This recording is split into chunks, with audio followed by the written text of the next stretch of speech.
কইল না।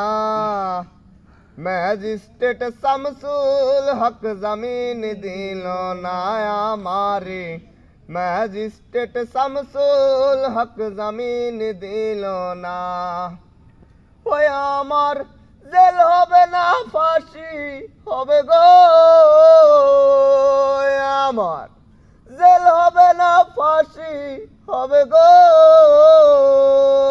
আমার উকিলে তো কইল না।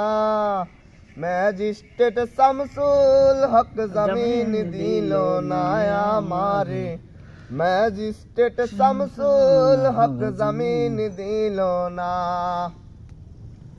উকিলের চুক্তি নিলাম